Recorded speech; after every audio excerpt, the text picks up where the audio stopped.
Halo semuanya, di video kali ini kita bakal bahas salah satu kerajaan Islam yang paling berpengaruh di tanah Jawa bagian barat.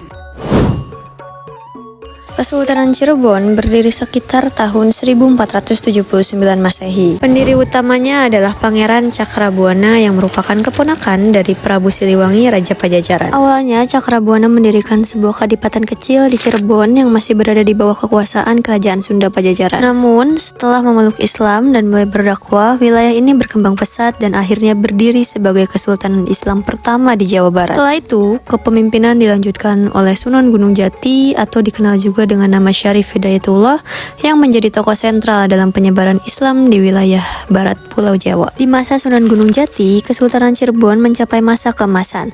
Cirebon jadi pusat perdagangan internasional karena letaknya strategis di jalur antara pesisir utara Jawa dan Sumatera. Sehingga banyak pedagang yang datang dari Arab, Gujarat, Cina, dan Eropa, membawa rempah-rempah, kain, dan barang berharga lainnya. Selain berdagang, mereka juga membawa pengaruh budaya dan agama yang kemudian memperkaya tradisi Islam di Cirebon. Selain itu, Kesultanan Cirebon juga menjalin aliansi politik dengan Kerajaan Demak, kerajaan Islam pertama di Jawa Tengah. Kerjasama ini membuat pengaruh Cirebon semakin kuat, baik di bidang agama maupun politik. Sunan Gunung Jati bukan hanya dikenal sebagai sultan, tapi juga ulama dan wali penyebar Islam. Beliau adalah salah satu dari 9 wali songo, 9 tokoh besar penyebar Islam di Nusantara. Cirebon dijadikan pusat dakwah, tempat para santri dan ulama belajar. Dari sini, ajaran Islam menyebar ke berbagai daerah seperti Banten, Kuningan, Indramayu, bahkan ke Priangan Timur. Sunan Gunung Jati juga dikenal bijaksana dalam berdakwah. Beliau tidak menghapus tradisi lama secara keras, tapi mengislamkan budaya lokal dengan cara lembut dan adaptif.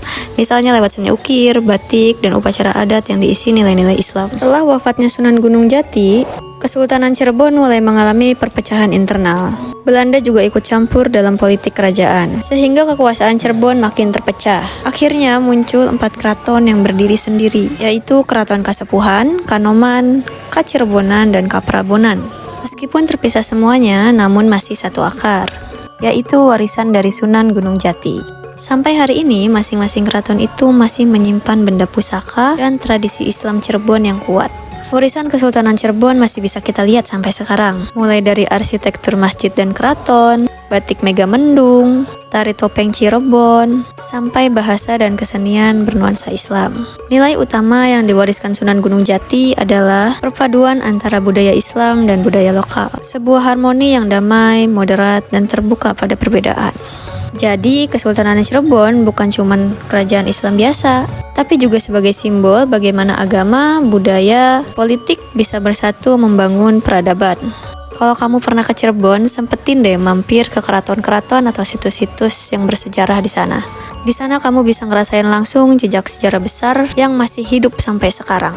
Oke, terima kasih buat yang udah nonton. Jangan lupa like, comment, and subscribe. Sampai jumpa di episode selanjutnya kalau kita ada tugas lagi. Assalamualaikum warahmatullahi wabarakatuh.